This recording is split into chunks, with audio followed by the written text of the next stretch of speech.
Hello and welcome back to another episode of Anything Goes with me, Richard C.W. Mason. And today I'm joined by Penny Ellis, star of Big Brother, also author and lots of other things. So welcome, Penny. Hello, Richard. Thank you so much for having me on. You are so welcome. Kind of you. Thank you so much. How are you today? Yes, very well. How are you? Good, yeah. It's a bit warmer here. What's the weather like in your region over the UK? Flipping freezing. Is it? I work in a pasty shack down the old town, having left teaching, thank God. And I layer up, but because it's all winds. But it's lovely to see the sea every day. It's lovely, beautiful sea. That must be great to see the sea every day. Yeah. Wow. So it's all good. The seagulls, and everything. So it's lovely. Are the seagulls quite vicious?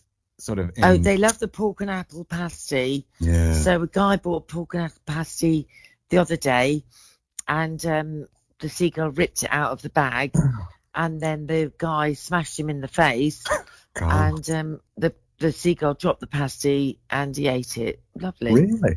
Oh. Yeah, typical Hastings. So it was nuts. When I go to Scarborough, the seagulls there are really nasty. They're like on the lookout as soon as people are coming out of like the, sandwich shops or chip shops. They're the size of dogs. Yeah. They were never that big when I was younger. They are like flying rats. Size of dogs. Unbelievable. So they will attack you for no particular reason, I tell you. So anyway, that's that one. Dear God. Well, so today we're going to talk about Big Brother and what it was like for you. So what made you apply? How did you come about to apply for Big Brother? Well, I didn't really apply. That's the weird thing. It was by mistake. Right. I was watching telly and Big Breakfast was advertising it because it wasn't very big at the time. Obviously, it was just the beginning of an experiment. I've never seen it. So I ran up in the middle of my first lesson. I ran up because I thought Big Breakfast had said there was a poetry thing on where I could get my kids, because I had a theatre company, could get my kids on to do their poetry, because I'd already had that on at Royal Festival Hall and all sorts of stuff. So I ran up there and I rang this hotline and it went with a Big Brother, and I thought, I don't know what that's all about. I've never seen it. And I left my address. And then next thing I know, I got this, like you did, because you obviously did this thing. I got this 63-page application form, and it obviously made it hard work for you. They said, we need you to write this out, and also we need you to do a video. And I thought, well, I'm not going to do that.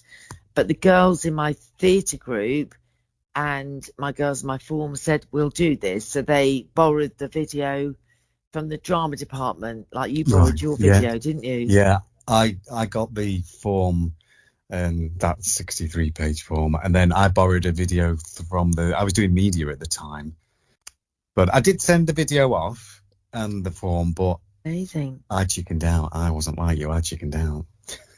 Well, I don't know why. Well, you should have done it. We could have been in there together. What year was that? This was for the first one in 2000, so that was the year before, wasn't it? Yeah. Wow. That was the first ever one, and nobody knew what it was going to be like. I think I saw the advert in the Sun newspaper. It was in one of the newspapers, or it could have been on TV. I can't remember. But I got as far as sending the video and, all that information, and then I chickened out. Wow.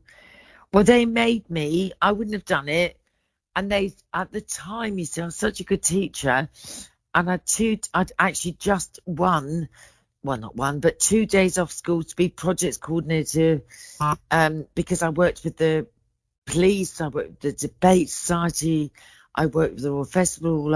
I'd suddenly got all this stuff set up in my school, a wonderful school, and that would have been my career looking back, but you can't look back. But at the end of the day, as they said, and I thought, I know, I'll get them on Big Breakfast. I'll get them to do their little poetry on Big Breakfast. And so we sent that video in, and literally it was the end of the day, and Nina, who came back in my life literally this year, I can't believe it. I've got 10 girls in my life that I've kept from that school, which I can't believe because I'm not being able to have children. But this girl came back in my life this year, and she's on my video as a little 15-year-old. And I said, Nina, stop filming. I'm not ready yet. And all I did was sit there with a couple of the others and look through the scrapbooks. I love scrapbooks, and it talks about the scrapbooks, and that was it. So and I sent it off, and I thought nothing of it. I thought nothing of it. And I thought, if anything, it'll be 2 weeks off school. I'll get a bit of recognition for the kids, which all I wanted, because I did loads for the children. We worked at Parliament, the debate. Because my school was in Newham, in Stratford, but right. I levitated it. I got them into these posh debate things. I took them to them, and they suddenly were in Parliament doing their debates, and they were doing Royal Festival things, and they were suddenly doing things that I wanted for myself, my theatre background, but I didn't. I loved seeing their joy. And we were the only school involved in a 2-year project. It took me 2 years to get involved in it, at the Royal Festival Hall with Matthew Sweeney, the poetry, and they put all our poetry on, like, those fly things that sticky, we get the sticky fly. Yeah. They did up that what's that art school anyway, they did our poetry on those things, and they made windmills out of our poetry. And then we ran across Waterloo Bridge with our little windmills, and I don't know what the art school is, but anyway, that was, all these people were involved in this stuff, and I was very involved in contacting people and getting involved in stuff and enjoying the wonder of these children. And I'm really glad I've still got 10 of them in my life. I've had them for like 30 years, 20 years now, and it's like having family. But the funny thing is, with the whole thing of getting in Big Brother, no one knew what was going to go on. So obviously it went to the governors. Very quick, sorry to waffle. And then the governors sent me a letter and said, well, that's fine, you can do it, but we'll have you back here the day after you leave. Right. That quick. No one knew. No one knew that fame. But then once the school grabbed onto that fame, that deeply disappointed me, because they broke through my padlocks on my cupboards, and they got my scrapbooks out, and they sold about £2,000 worth of photos, which I think was very, very not fair. Not fair. And then they were, my head teacher was on the front page of the newspapers for the 2 weeks, and saying that, oh dear, it's disgusting. I never had a meeting with her, never talked to her, never had a meeting with anyone, and I politely resigned. And in all honesty, I don't know why I did that now, because in all honesty, looking back, a lot of people made a lot of money out of me. But at the end of the day, no one knew what awaited. No one knew what awaited, because I don't think anyone realises that this didn't exist. Yeah. It's like someone sitting there with 2 sticks of wood. There's a packet of matchsticks, 5 feet away. No one knew that no one knew what this was. Yeah.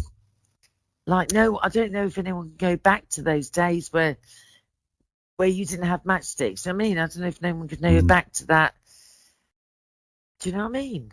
So what was the selection process like? I got as far as sending in the tape, and I got invited to go to one of the days where you would meet others, but that's where I stopped. So how does it work once you've sent in your tape and that 64-page, book? I know. Was it quite easy to get through? Did they like you straight away? Did you get a feeling you were going to be on Big Brother straight away? How did that happen? No, it's really weird. It was like being back at theatre. You know, I did theatre at Royal Holloway. It was like you went to they were ever so secret. They were like, this is a secret location. Right. Like, oh, okay, you know, like and then you had to do like theatre games. Right. Yeah. So, but naff ones, you know, like meet and greet, and everyone sit on a bench waiting for a bus, and who are you, and all that sort of stuff. Mm-hmm. So it was really naff games. And ironically, what really upset me was when Brian and Bubble turned up in the house. I think that's why they probably were very comfortable, because they'd met each other at a couple of auditions. Right. Yeah, that happens, doesn't it? You see that in some of the big people know each other, but they try to make sure that doesn't happen. But I think it does sometimes, doesn't it? Yeah, and I thought, oh, they're all right, they're familiar. And then you do all those sorts of drama games. Then they're like, oh, this is secret, don't tell anyone. It was really like Spooks, you know. And then they had to go back for this interview one-on-one with a camera.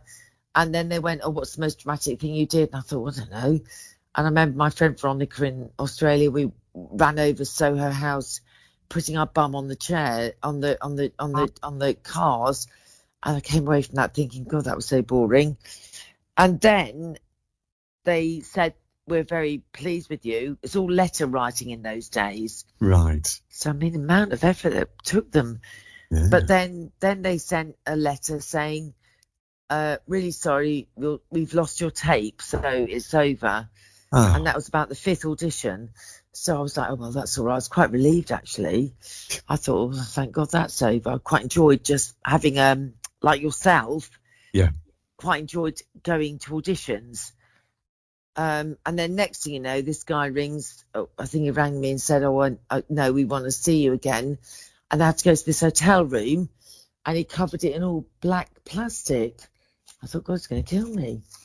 And I'd sit on this bed, me and him, and did an interview with him. And then next thing you know, I got a letter saying, yeah, he got in.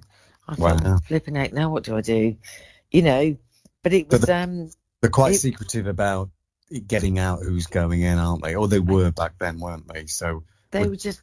Yeah, they were... Could you tell anybody? Could you tell family and friends? You weren't supposed to. Right. And it was all this... I did. I told everyone. I had a big party. Who cares? But the experiment, because in those days, it was still the experiment. Yeah. I don't think anyone knows nowadays. I don't want to... It's not... no one knows. We've had 20 years of reality telly. Mm. No one gets it that this did not exist. Mm. I mean, you know, it's like you remembering. I mean, I watched your podcast on Christmas. You remembering the nostalgic Christmases. Yeah. This is nostalgia. Yeah. This is 1940s. This isn't now. Does that make sense? Sorry. Yeah. Yeah. Maybe, you know, it's like we're not. We nowadays there's thousands of reality shows. How would anyone understand that didn't even exist? So different, wasn't it? Like it was the first experiment of its kind to take place. Yeah. Like I said to you, I've said to you before, the first, I think, 10 Big Brothers for me. I think the first 5 or 6 were really top of the range, you know, and then it sort of plateaued off a bit towards the end of the Channel 4 season, and then Channel 5. I've not really watched much of the Channel 5. Do you watch it much nowadays? Do you still? No, I can't. No, I can't. No, I watched it while I did my book, and I watched it up to 2006, and I was done. Yeah. But I can't. I just think to myself, this isn't. I can't watch it now because it's not what we had. You know, No, it's not what we different. wear. Like in the early days, it was interesting, ordinary, everyday people. There were one or two that wanted like to go on to other things, but they were all likable people. Where now they're not that likable. I don't think that's why I don't watch it. They're not as likable. I don't think they're not as down to earth and as likable. No, and it's a bit like, you know, when your parents say, turn that music down. Mm. I just think, what do they mean by that? I had my soft sell on and whatever, and you're a singer, and I thought, oh, but at the end of the day, I look at it now, I think that's not Big Brother. No, That's not my Big Brother. no, it's You not. know, that's not, you know, that's not what I did not go into the show that was on from, I think, from 2006. That's not the show that I was in. Yeah, it's changed. But the thing is, you're tied to that. You know, in the world, you're tied to that. So whatever goes, you're like, you must have done that. The celebrity ones seem to still have that original sort of Big Brotherness to them. They've somehow kept it, I think. The celebrity Big Brother ones they've managed to keep it because, yeah, it's a similar format. Although I haven't seen the last few celebrity Big Brother ones, but I think there's a new one coming out soon. Like Yeah. But it'd be probably got who's in that? They are. Well, these people, like Sonia Poulton, a friend of mine, says, you're not trained for fame. These celebrity ones, they know how to handle it within reason. Yeah. I tell you something, you do forget the cameras are there. And it really shines a light on your true personality. It shines out the truth of you. Yeah. Some celebrities up there and they've come out and you've totally changed your mindset on them and how you think of them. Yeah. Well, you're stuffed in there and then they show you, I tell you something, you know, it's like things you would never want to see about yourself. If someone taped you for 24 hours and then edited it 30 minutes. Hello, Mama. Going into the Big Brother house, how is it for the first few hours? 4 hours? Are you aware the camera's there all the time? Well, you're not. You forget. For me, I just thought, oh, right, okay, here we are, you know, and you know, who are these people? The thing is, it's lovely because I've really warmed to you, you know, without really. You know, oh, thank you. The nice thing is when you warm to someone without expecting to. Yeah. If Josh had been in there when I was in there, he came in when I left. Right. So if he'd been in there, I would have been fine because he's my sort of person, and we were really good friends. And obviously, I made friends with Brian, Narinda, whatever. But you know, at the end of the day, as I walked in and thought, oh, dear God. I remember in those days, God, it was freezing cold. Really? It was plain as you like, really hard beds with. They were plain, weren't they? The original. Yeah, chickens, goldfish, rubbish bedding, crappy, pardon my French, bag of rice, a bag of flour. That's all we got. You're starving. Remember, it was a food list that in those days. You had to make the money on the food list, and if you didn't make it to the amount, that was you absolutely. And then everyone, Bubble wanted his fags, and everyone had some booze, and I'm trying to do the shopping list, and I'm bulking up the food we got. We didn't get any food, starving, and then nothing to do, like nothing. So we went dressed up like these people. We didn't have the tasks. We had to look after a fire for 48 hours. Right. We had to do a first aid task. I mean, please, how boring is that? How often do they do the tasks? Are they a daily task, or is it just? Well, this one was the fire task was 2 days, and in those days they were just it was like they were serving rats in a laboratory. Really? Yeah. Because what they were doing was we had freezing. It was freezing. It was rubbish. Everything. No food. No nothing. I'd cooked everything because I thought, well, I'm a cooker. cook it all, and that, and then we had to watch this fire, and then we had to do a first aid task. And in all honesty, what a load of rubbish was that? The nice thing was we did the calendar, but the irony was with the calendar is, what's her face? Can't remember her name. She literally just put a scarf around her, so she did naked. And what's her name? Can't remember. She was in this at the end. Dean and not Carolyn. What's her name? Oh, anyway, and then and at the end of Dayers, we had lovely. That was fun. That was like we got a camera. They let us keep the clock. They didn't give us a clock, so we were so disorientated. So when we did the fire task, they let us keep the clock because we were absolutely going up the wall. We didn't know what time it was. Right. It was like rats. It was horrendous. It was really uncomfortable. We had a bit of coffee, a little bit of milk. We didn't have anything. Not like nowadays. They don't ever do food tasks. Yeah. So she had a nudity thing with her scarf on. Brian, well, I won't say, but whatever. But there was nudity in the house. So I don't know why they picked up on my nudity because I didn't even do it.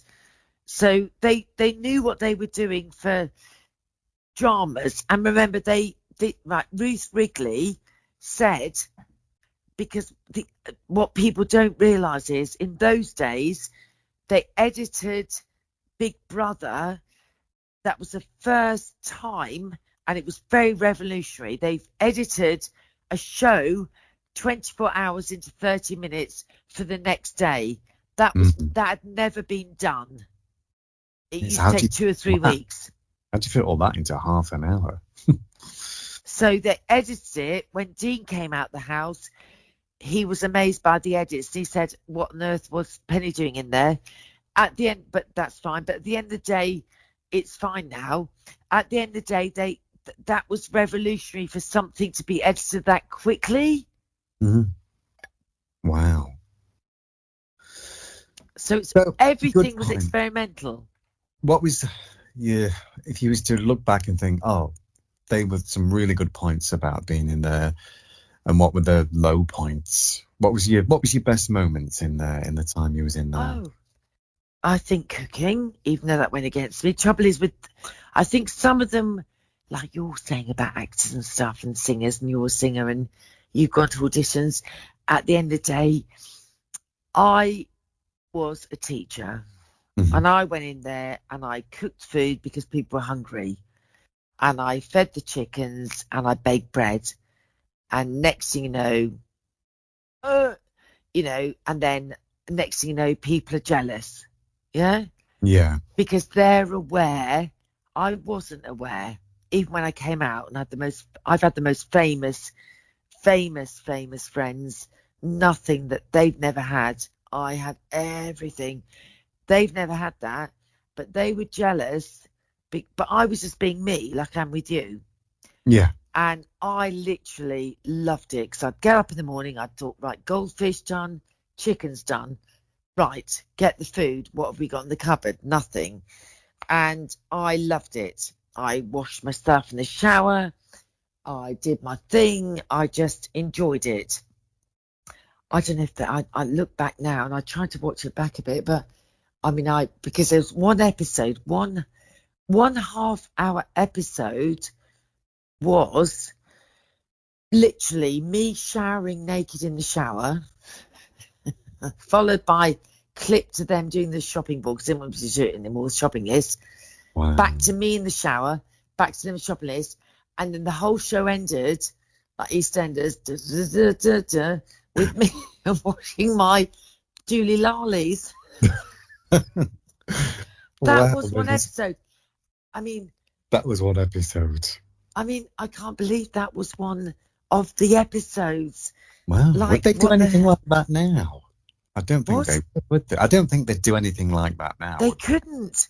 No. I think what with like Me Too and mental health and 2018 Duty of Care. Yeah. The producers now, even the people that are cameramen who visited me flashing my knockers, even those are trained in not only first aid, just in case someone, it's a 38 reality suicide, desperate, situation.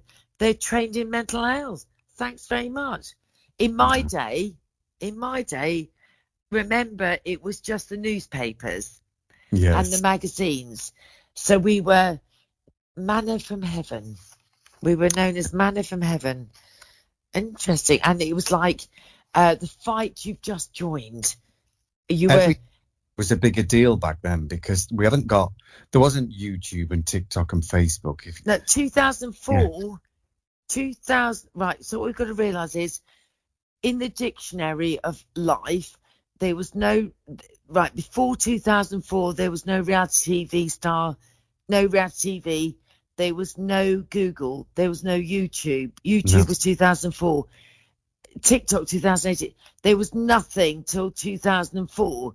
What people don't realise is this before 2004 was unknown territory of newspaper. Let's suck it and see. Yeah.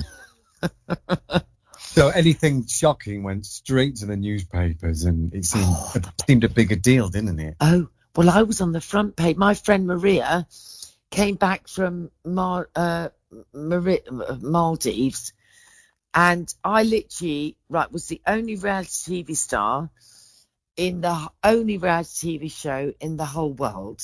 Right, get that round your head. Wow. In the whole world of the press. I was on the world press for 2 weeks. Imagine that. Wow. She came back from Maldives from her honeymoon to arrive to get a bottle of water at the newsagents with every single paper with me. God. I arrived back at Ted and Peter's. The newspapers for the last 2 weeks, when I'm 6 foot, went up to ironically, my breasts. Yeah. Oh, I was on the world. I knocked the Parliament, put me in a file. I knocked the 9 o'clock news off the head. This was like, ooh, we'll have nudity, row, dropping towel, all this stuff that now they hope for in these shows is the format. It's like Love Island. They're never out of a swimming costume or swimming trunks, are they? Yeah. They're just constantly. Well, everything is set. Everything. The ratings were down. I knew that. I mean, I learned that after I left.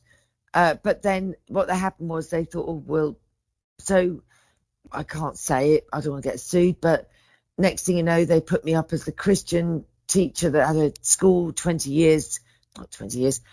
minutes away from the Big Brother house, actually.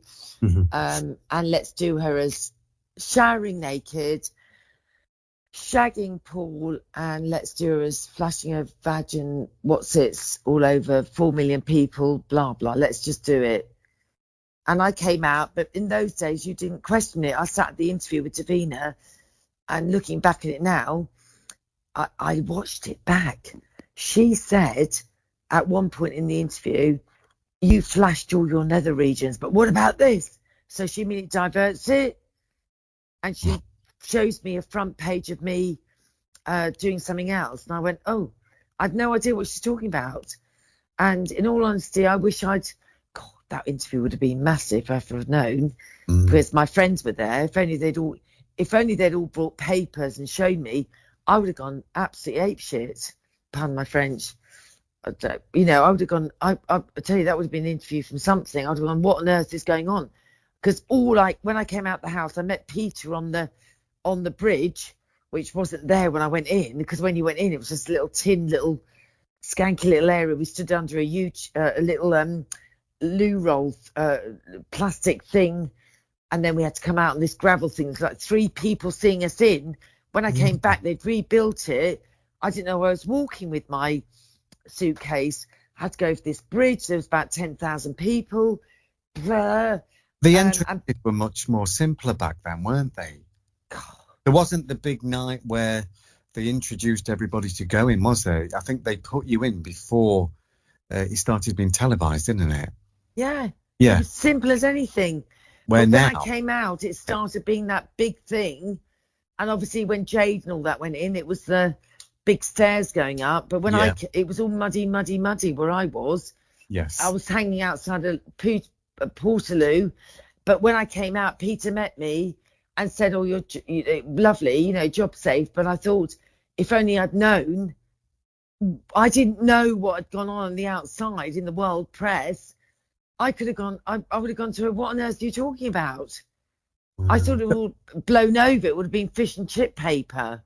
Where was the original Big Brother houses? Were they for the It was 10 minutes down the road in Stratford.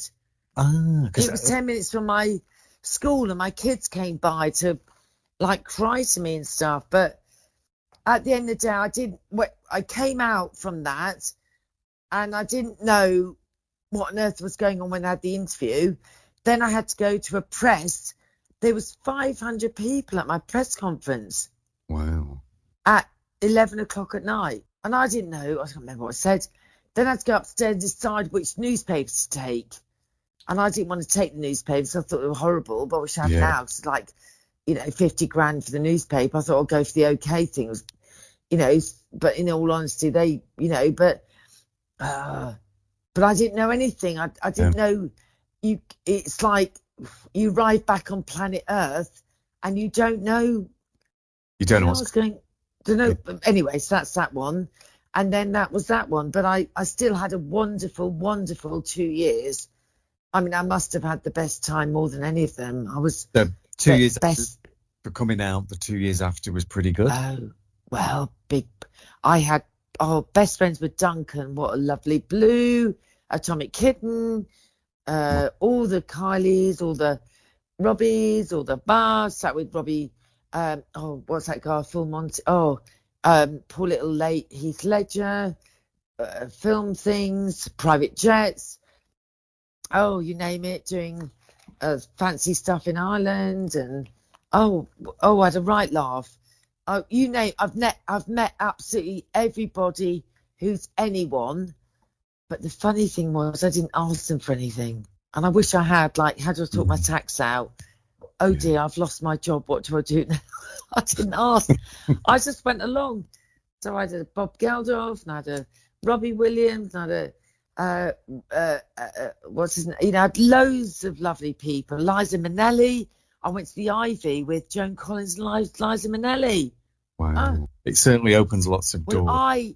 I don't think any of them had that, but because I'm me, I think just genuine, I made these friends. I don't know how I made them, and you name it. Honestly, A celebrity, B celebrity, obviously I was a said celebrity. I knew everyone, and I had a riot. I DJing with Boy George. So my mum said to me when I finally crashed and burned, and obviously lost it completely, she said, no one's had that experience. When I sit on a rocking chair at 80, God willing, I've met absolutely everyone, everybody. I had the best friends.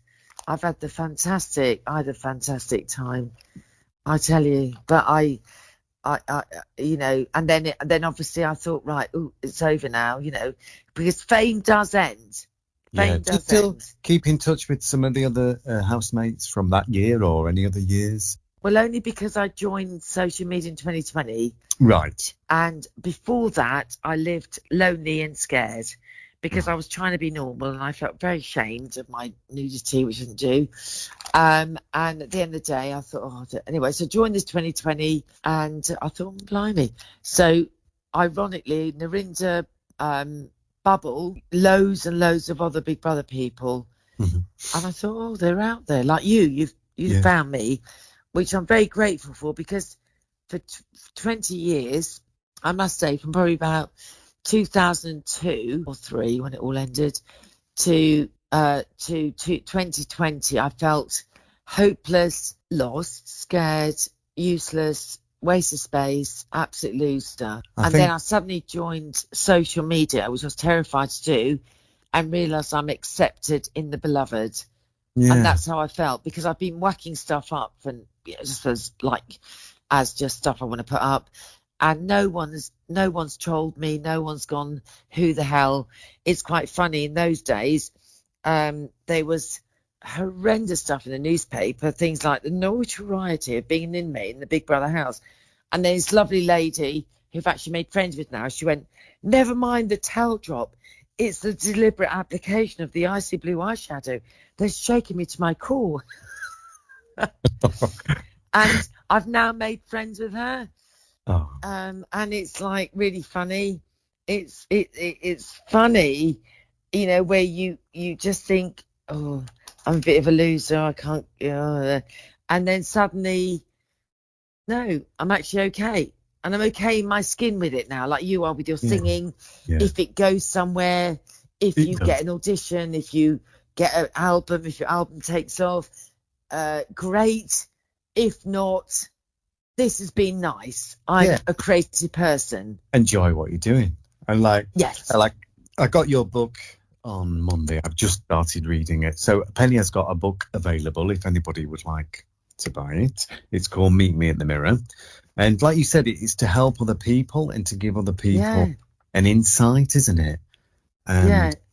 It's good that you can use your experience to help others because... But that's the only reason. To me, just to hear some of your story, I've got to read the full story. Me chickening out of going, I just so... I don't think I could have gone through what you've gone through. I probably would have gone through, but...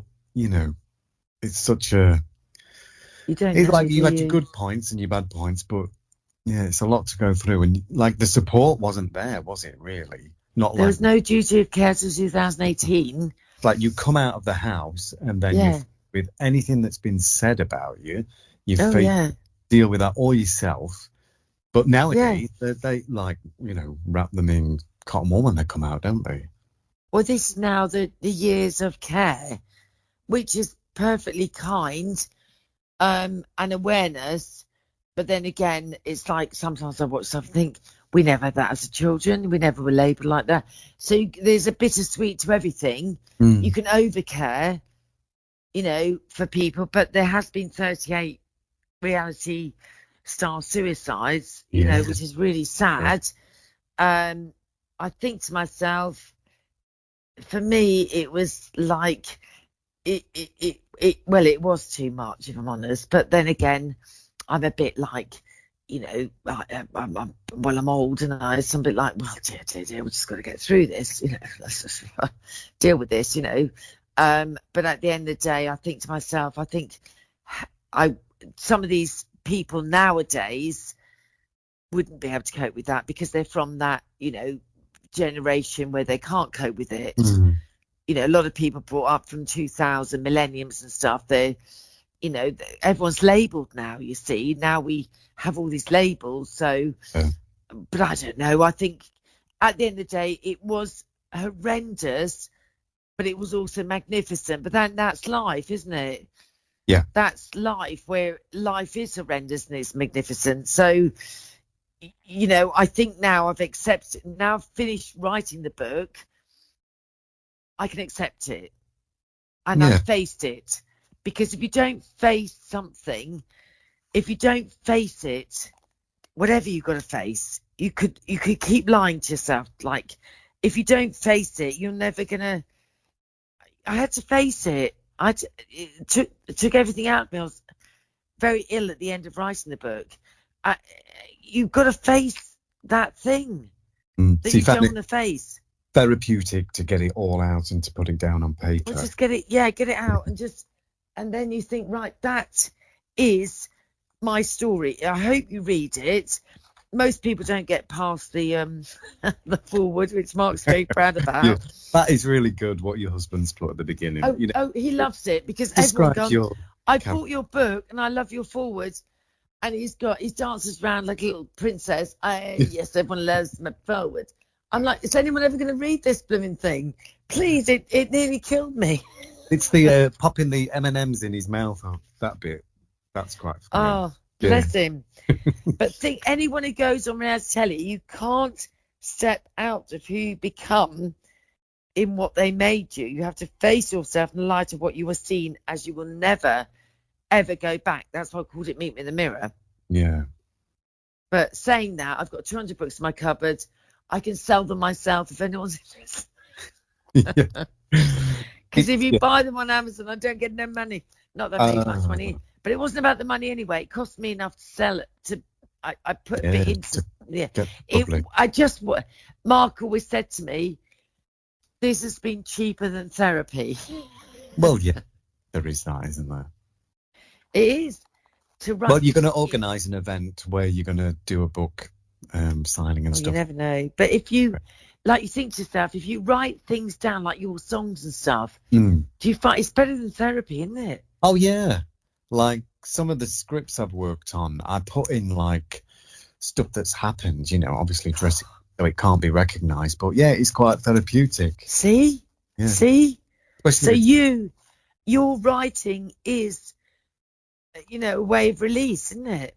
A lot of the songs just write themselves. And I wrote one a couple of years ago called Never Give Up. And a couple of people have said this would be an ideal Samaritans song.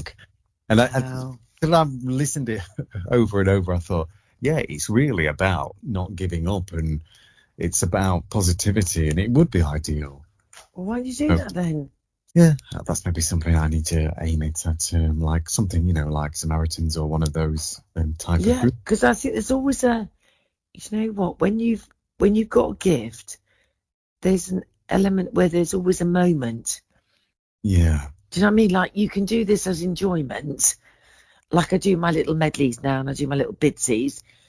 But there might be, you know, there's always an element where that could have been, that is the reason why you came to that place. Yeah. Like I said to you earlier, just I enjoy doing my music now. And like we both said, the limelight or being on TV is not something I crave now.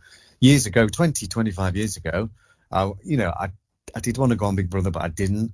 I did go to lots of auditions, Pop Idol, things like that. But nowadays, no. Like I mentioned earlier to you before we started the podcast, I went to an audition last year and the judging panel were awful to the ones before me.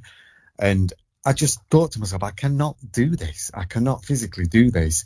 And I was planning my exit. I thought the fire exit's there. The door was open. So I went. I left. Strength. 25 years ago, I would have stayed and I would have done it no matter what the outcome. But I just, it's not that I chickened out. It's just, I just knew it wasn't for me. I knew that wasn't for me for that festival. It wasn't worth it. But you know what, Richard? There's a place for you've got a beautiful voice. You've got a heart of gold.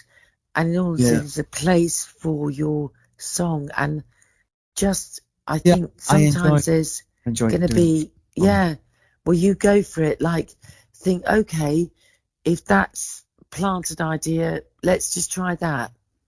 Let's just try that. Like I'm trying with different things, not for anything, but to see if that's meant to be us. I love meant to be us. I would love to write a good book, but for me, I'm not disciplined enough. How do you make yourself disciplined enough to sit there and finish a book? What advice would you give? Well, you've got to have lots of sticky notes, right? And you've got to just grow a beard. Oh right. All right. What you got to do is got to get. I got a ream of wallpaper. Right. And I stuck it, gaffer tape to my writing. I've got writing room, believe it or not. And I gaffer taped the writing room and I put on there exactly what needs to be in each section.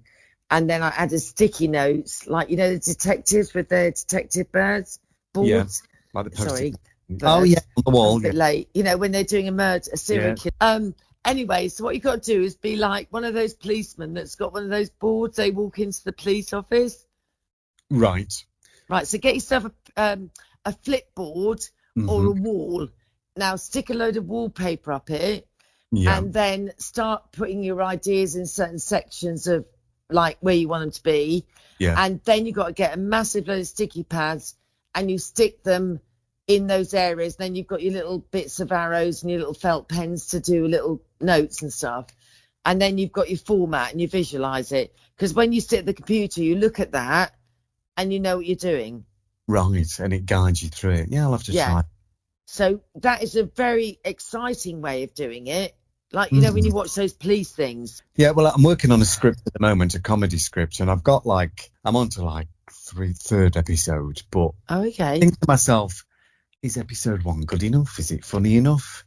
Don't doubt yourself, babe. So, do you know what? Don't doubt yourself, just do it. I'll have to send it to you to proofread it for me or something. No, I won't know what. Well, I'll read it, but just send it send it. Just send it. You don't know. I would say, why can't it be you? There's strict guidelines for sending in. You've got to have it set out in a certain format. You've got to have things in block capitals and it's. Can't you just do it down the local? Well, a friend of mine said send it through chat GBT, whatever it's called, and it might do it for you, but it won't. But I'm getting there. I don't think, the next time the BBC opens for people to send in scripts, I think, like I said, it's May, June time. So I've got plenty of time. Yeah. You only have to send the 1 episode, so I'm going to do that. Just do it. You don't know till you know. You don't know till you try it. Somebody says, they're just trying to rip other people's ideas off for themselves. But I don't think they could do that. No, if it's meant to be, the way I always feel about life, if it's meant to be as it's meant to be as. Yes. That's where I've got to now, you know, with the things, things I've gone through, and I think to myself, well, that was meant to be, and that was meant to be, and that was meant to be, and that was meant to be, and things I've missed out on, things I've not done. But at the end of the day, as that was meant to be, and now I'm back in this space where I've decided, just give that a go, and if it doesn't happen, it doesn't happen.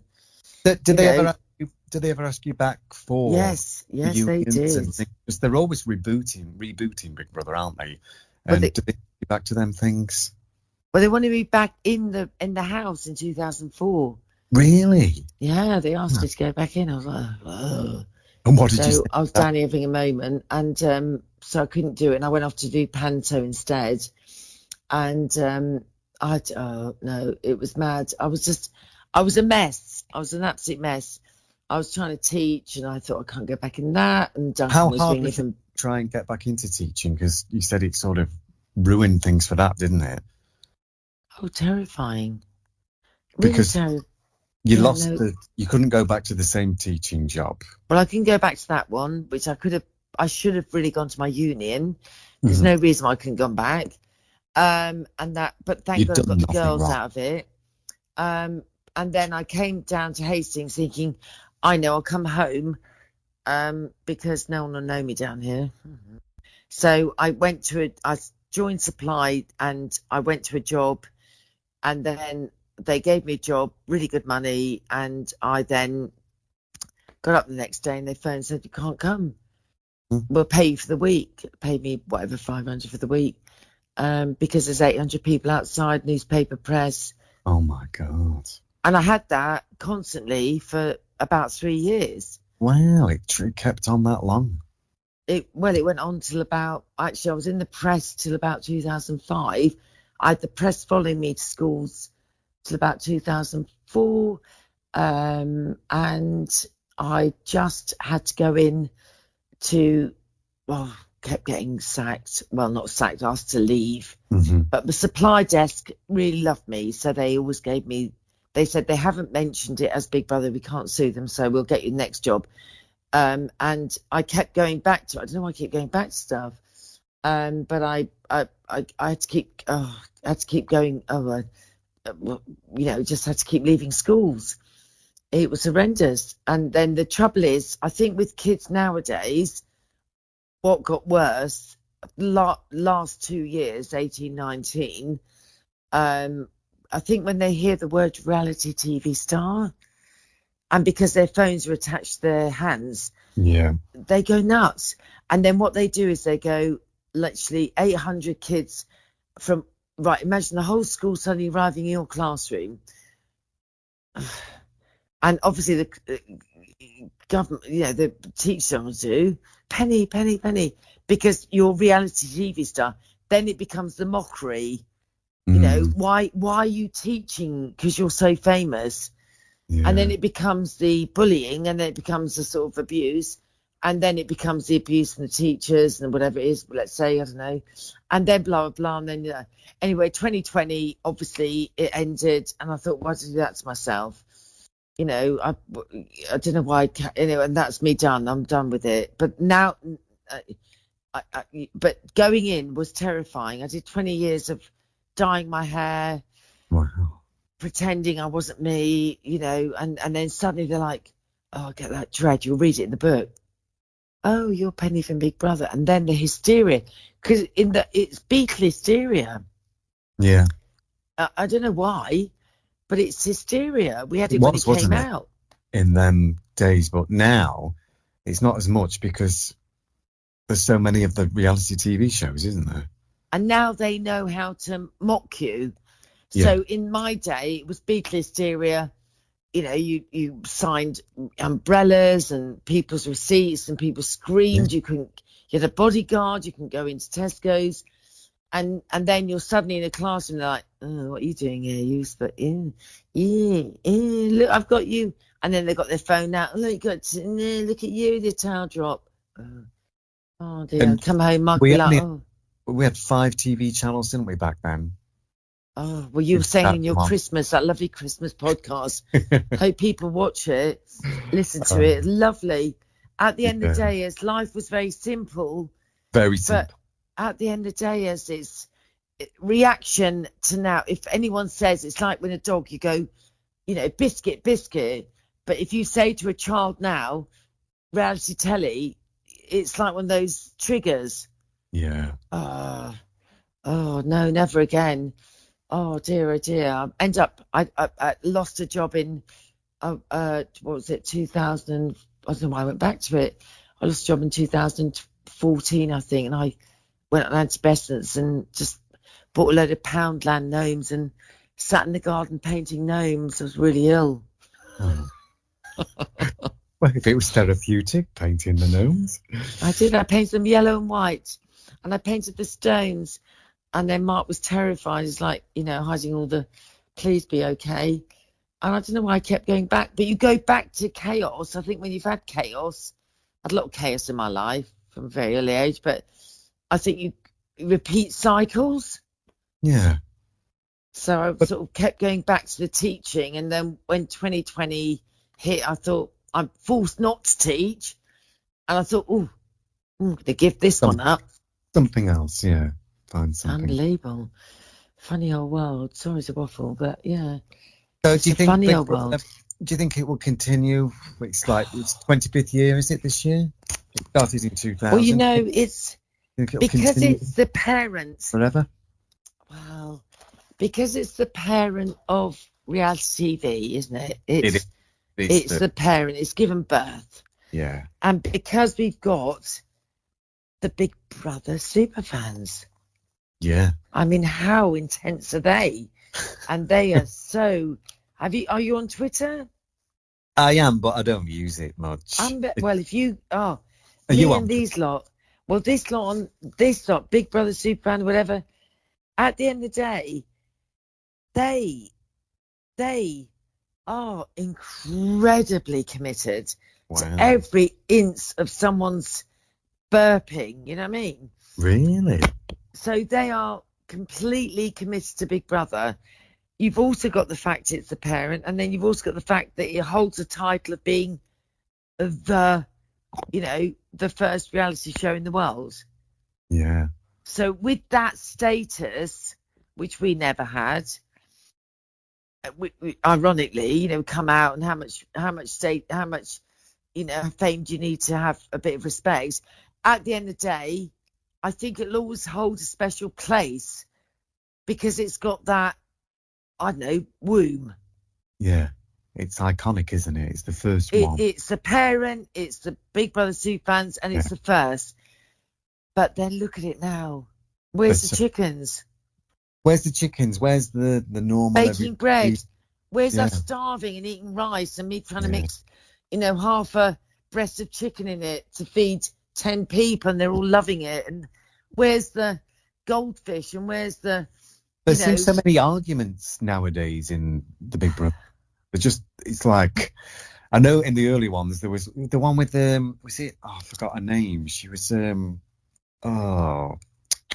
was it about Big Brother 4 or 5? There was Fight Night, wasn't there? Yeah, Fight Night. With Fight Night. Nadia. Fight Night. That was 2004. Yeah. That was Nadia won it. The good thing about Big Brother, it gives platforms for Tourette's, transgender, everything. Yeah. But the Fight Night was 2004. I remember seeing that on the front page of the Sun. Fight Night. And there was somebody throwing a plate or something. Oh, so they had to get, Yeah. And then they even had the security staying in the bedroom at night, just in case. Unbelievable. And then, there was one year, I think it was the year after yours, it was really quiet. Was it? That was Cameron. Baldwin. Yeah, it was really Jade, quiet. wonderful. Late Jade was me after me.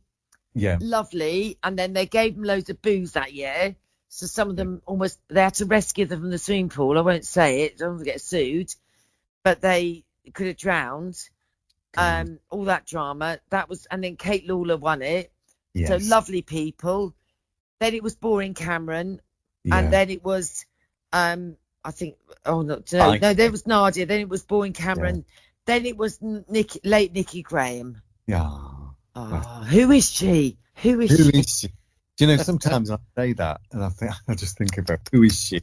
Who is she? Well, I say that sometimes when I get a bit upset with someone. I think, who is she? Who is she? Who is she? Who is she? Yeah. Who is she? Who is she? Oh. But sad old world, isn't it? Hey. I've got my faith. I'm a little bit doolally, but I've got my faith. Just to say to anyone who's out there, he is the way, the truth, the life.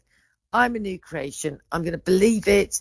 Sometimes I don't understand it, but in all honesty, I love him, and I know he loves me, and he's saved me, and he's kept me from lots of things, and he is a lovely person, and just Jesus is salvation, hope and joy, and anything you need, he has got the answer to it. Oh, well, thank you for joining me for this podcast. It has been very insightful, and I can't wait to read the book and, well, find out more. Thank you so much. It takes me ages to read a book because I put it down, pick it up, don't worry about it. Don't read the forward, that's fine. Skim through it, read the end. I'm sure it's going to be a real interesting read. Well, thank you for joining me, and hopefully you'll be back for another podcast at some point. That'd be really nice. That'd be lovely. Thank you. Okay. Well, that's all for this episode, and I shall say bye for now. Bye for now. Okay. Bye. Bye.